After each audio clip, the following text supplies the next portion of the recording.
Company तो popular थी और आपने उसमें पैसे भी इन्वेस्ट कर दिए, लेकिन फिर भी हो रहा है लॉस। तो आइए आज मैं आपको एक ऐसे सीक्रेट फॉर्मूले के बारे में बताने वाला हूँ जिसे कि सिर्फ बड़े इन्वेस्टर्स ही जानते हैं, जिसे कि सिर्फ बड़े इन्वेस्टर्स ही अप्लाई करते हैं। और अगर मैं सच्ची बताऊँ तो इस फॉर्मूले को पिछले कुछ दिनों से मैं भी अप्लाई कर रहा हूँ और मुझे भी एक बहुत ही बढ़िया प्रॉफिट देखने को मिल रहा है। तो आपको क्या करना है, आपको सबसे पहला काम ये करना है कि अगर आप मेरे चैनल पे नए हो तो आपको इस चैनल को सब्सक्राइब करना है, क्योंकि इस तरीके की वीडियो मैं अपलोड करते रहता हूँ। और वीडियो को पूरा एंड तक देखें ताकि आपको कहीं भी किसी भी टॉपिक में डाउट ना हो। और ज़्यादा से ज़्यादा लोगों को इस वीडियो को शेयर करें ताकि भारत का हर एक नागरिक एक बढ़िया इन्वेस्टर बन पाए, प्रॉफिटेबल इन्वेस्टर बन पाए। तो अब अगर फॉर्मूले की बात करें तो उस फॉर्मूले का नाम है फंडामेंटल एनालिसिस। आइए इस वीडियो में मैं आपको सिर्फ 5 पॉइंट्स में बताने वाला हूँ कि फंडामेंटल एनालिसिस होता क्या है और ये कैसे यूज़ करना है, इसका कैसे समझना है।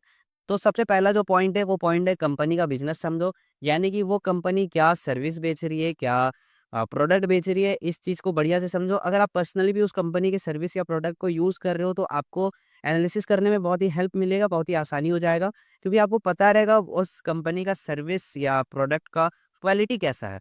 अब बात करते हैं पॉइंट नंबर 2 के बारे में। पॉइंट नंबर 2 है कंपनी का फाइनेंशियल हेल्थ देखो, यानी कि कंपनी का आप एनुअल रिपोर्ट चेक करो, कंपनी कितने प्रॉफिट में है, कितने लॉस में, कंपनी पे कितना कर्ज है, इस चीज़ को बढ़िया से चेक करो। फिर आते हैं पॉइंट नंबर 3 पे, रेशियो समझो, यानी कि ये पॉइंट बहुत ही ज़्यादा इंपॉर्टेंट है, इस पॉइंट को एकदम मिस मत करना, इसको हमेशा याद रखना।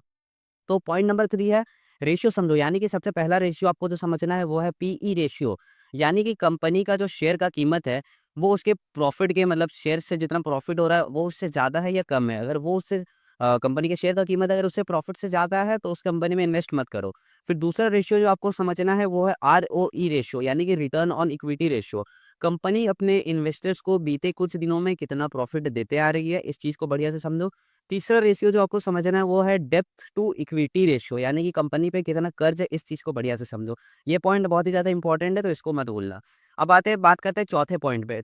पॉइंट नंबर 4 है मैनेजमेंट एंड फ्यूचर प्लान्स, यानी कंपनी की जो मैनेजमेंट टीम है, कंपनी का जो फ्यूचर प्लान है उस चीज़ को बढ़िया से समझो, मतलब उस कंपनी के जो प्रोडक्ट या सर्विस है उसका डिमांड फ्यूचर में रहने वाला है कि नहीं, इस चीज़ को बढ़िया से समझो।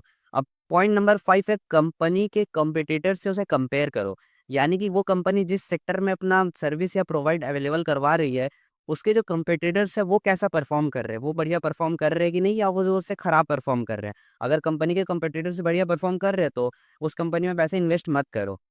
तो ये थी 5 पॉइंट फंडामेंटल एनालिसिस के। हमेशा पैसे इन्वेस्ट करने से पहले इन 5 पॉइंट्स को ध्यान में रखना।